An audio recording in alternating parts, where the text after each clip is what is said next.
राम राम भाई सारे ने मैं नवीन जॉब लक से यूट्यूब चैनल में आप सभी का स्वागत करता हूं। सरन राम राम राधे राधे गुड मॉर्निंग भाई। ठीक है, आज बात करेंगे हरियाणा पुलिस से रिलेटेड कि नॉर्मलाइजेशन से किसको फ़ायदा होगा और किसको नुकसान, और एक्स्ट्रा मार्क्स नॉर्मलाइजेशन से पहले जुड़ेंगे या बाद में भाई। ठीक है, तो कल मैंने एक वीडियो बनाई थी 25 मिनट की भाई, उसमें काफ़ी बात रह गई थी, कुछ एक्स्ट्रा चीज़ ऐड हो गई थी, उनके ऊपर आज बात करेंगे। वीडियो को शुरू से लेकर एंड तक जरूर देखना। एंड में एक बहुत अच्छी इन्फॉर्मेशन आपको दूंगा भाई, ठीक है ना, लास्ट में दूंगा, तो शुरू से लेकर एंड तक जरूर देखना भाई। और बात करते हैं इस वीडियो की, तो कुछ पॉइंट जो कल वाली वीडियो में रह गए थे आज इसमें डिस्कस करूंगा भाई। बहुत लंबी वीडियो नहीं होगी, छोटी सी होगी, लेकिन आप को उसमें पूरी डिटेल मिल जाएगी नॉर्मलाइजेशन से। जो पीडीएफ आई थी 36 पेज की, उन सभी से रिलेटेड भाई। ठीक है, सबसे पहले भाई नॉर्मलाइजेशन शिफ्ट वाइज होगा या पेपर कोड वाइज, ये क्वेश्चन मैंने कल भी बताया था, आज मैं फिर इसलिए उठा रहा हूँ क्योंकि भाई उस वीडियो के नीचे बहुत सारे कमेंट आए,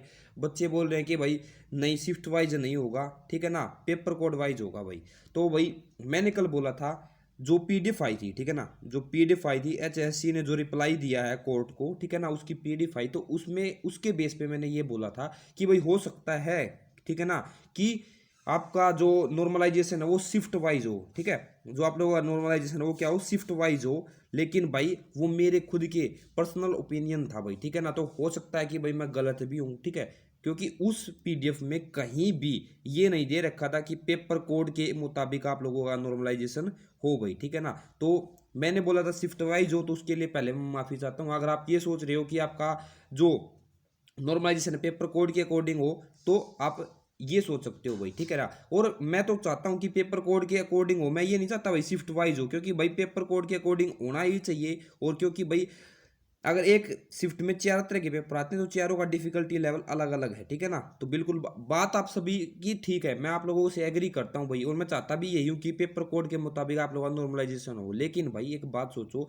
जब पीडीएफ 36 पेज की उस पीडीएफ में उन्होंने जीरो से लेके, ठीक है ना, और 100 नंबर तक की सारी बात बता दी, यानी भाई कब फॉर्म स्टार्ट हुआ, कितनी बार रिजेक्ट हुआ, कब हमने रीशेड्यूल किया, कब पीएसटी था, कब पीएमटी था, कब आप लोगों का डॉक्यूमेंट वेरिफिकेशन था, ठीक है, कितने बच्चे आए कितने नहीं आए, सारी बात ए टू जेड बात बता रखी। तो अगर आप लोगों की ये बात होती तो वो ये भी बताते। चलो छोड़ो इस बात को भी, ठीक है ना।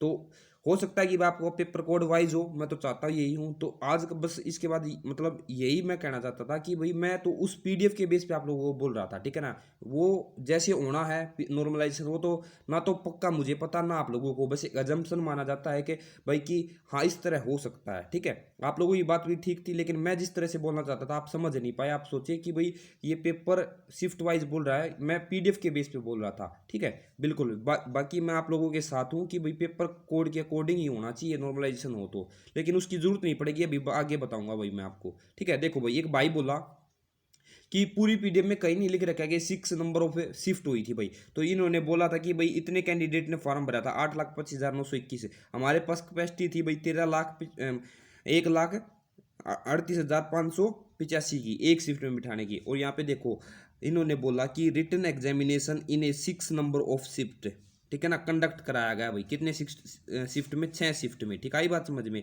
तो यहाँ पे होगी एक बात, उसके बाद में देखो यहाँ पे भी इन्होंने साफ साफ बोल रखा है कि भाई मेल कांस्टेबल जीडी का 31/1 और 2 को जो पेपर हुआ वो 6 शिफ्ट में हुआ है। ठीक है बात समझे। और फीमेल कांस्टेबल का हुआ है वो 18 और 19 को वो 3 शिफ्ट में हुआ है भाई, ठीक है ना। और यहाँ पे देखो the paper difficulty level different shift was not the same, ठीक है ना, यानी जो पेपर का लेवल था सभी का वो एक सा नहीं था भाई, ठीक है ना, डिफरेंट शिफ्ट में क्या था, अलग अलग था। तो इसलिए भाई उन्होंने क्या किया, normalization process had not been allowed to shift ऊपर जो कैटेगरी दे रखी है उनमें, ठीक है ना, तो शॉर्ट लिस्टेड कैंडिडेट के लिए। तो भाई इन्होंने साफ साफ बोल रखा कि इतने इतने शिफ्टों में आप लोगों का एग्जाम हुआ। तो एक भाई ने बोल रखा था, उसको मैं जवाब दे रहा हूँ ये तो, ठीक है।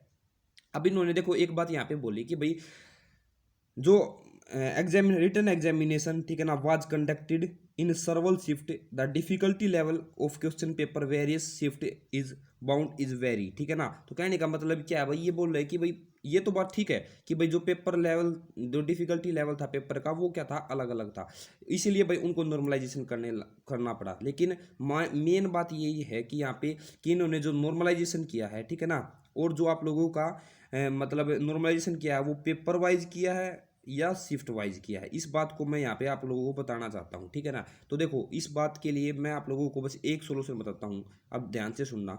अगर आप लोगों का अब ये फॉर्मूला लगेगा इक्वी परसेंटाइल मेथड, ठीक है, इक्वी परसेंटाइल मेथड है ये आप लोगों का फॉर्मूला है। इस फॉर्मूला के बेस पे अब आप लोगों का फाइनल रिजल्ट आएगा, आप सभी को पता होगा इस बात के बारे में भी, ठीक है, कल मैंने बता भी दिया था डिटेल से। उसके बाद में मैं आगे बात करता हूँ भाई।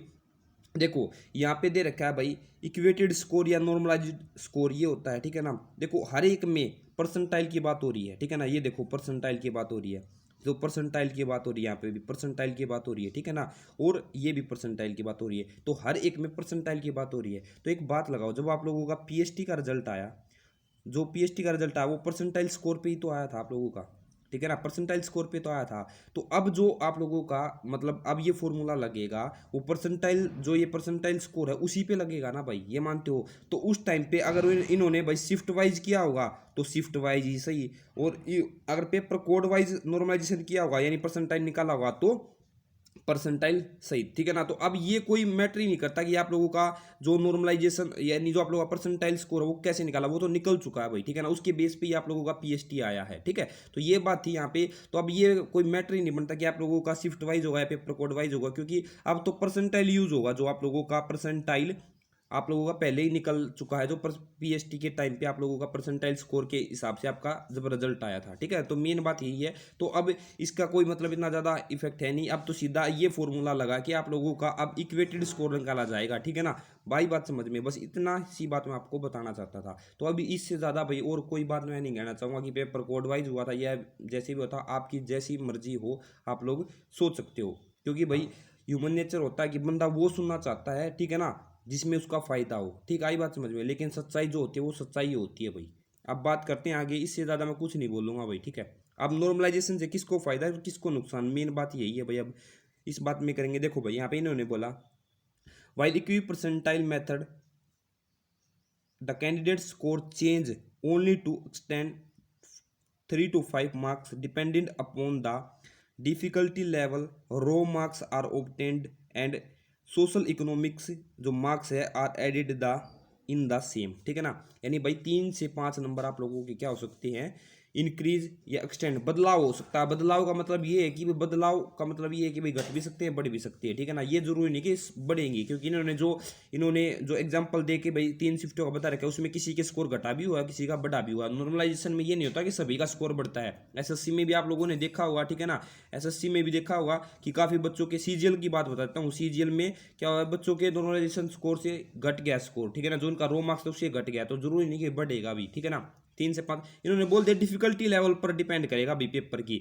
और रो मार्क्स जो आप लोगों ने क्या किए भाई, मतलब जो आप लोगों ने रो मार्क्स ना लिए हैं, और इस चीज़ का कैसे पता चलेगा भाई कि डिफिकल्टी लेवल कैसा है, तो उसके लिए देखो ये लगा सकते हैं। अगर हम बिना पीएचडी के, ठीक है ना, बिना नॉर्मलाइजेशन के अगर हम कैंडिडेट सिलेक्ट करते तो 31 इवनिंग मॉर्निंग, 1-2 इवनिंग मॉर्निंग और इस में से इतने कैंडिडेट सिलेक्ट होते हैं। तो आप देख सकते हो 31 मॉर्निंग को बस 4500 बच्चे सिलेक्ट हो रहे हैं, ठीक है ना, और यहाँ पे इतने बच्चे सिलेक्ट हो रहे हैं, यहाँ पे इतने बच्चे सिलेक्ट हो रहे हैं। तो यहाँ से पता चल सकता है, हाँ हो सकता है कि भाई इनमें आप लोगों का भाई कैसे, इसमें भी 4 पेपर थे, इसमें भी 4 पेपर थे, इसमें भी 4 पेपर थे। जैसे भाई अगर मॉर्निंग की बात करें, 1 तारीख की मॉर्निंग की बात करें तो यहाँ से इतने बच्चे सिलेक्ट होते हैं। लेकिन भाई हो सकता है कि उनका पेपर लेवल मतलब किसी का एक शिफ्ट मतलब कोड बोल रहे थे कि बच्चे की इस कोड से लेकर इस कोड तक का बहुत आसान था, ईजी था। तो मुझे एक कैंडिडेट, ठीक है ना, एक कैंडिडेट ऐसा बता दो भाई नीचे कमेंट करके कि खुद से ये बोल दे कि भाई मेरा जो पेपर था ना वो मेरा पेपर क्या था, ईजी था। कोई नहीं बोलेगा, सभी को दूसरों के पेपर है ना वो ईजी लगते हैं, अपना कोई नहीं बोलेगा। सभी ये सोचेंगे कि मेरा टफ था भाई, सबसे टफ मेरा ही था। तो बात कहने की यही है भाई, जो करेंगे वो खुद करेंगे, ठीक है ना। वो आप लोगों के पेपर डिफिकल्टी लेवल पर डिपेंड करेगा कि भाई किसको फायदा होगा, ठीक है ना। 3 से 5 नंबर आप लोगों के 3 से 5 नंबर भाई एक्सटेंड यानी उसमें बदलाव हो सकता है, वो बदलाव बढ़ भी सकता है या भी घट भी सकता है, ठीक है। आई बात समझ में। तो पूरी बात ये थी।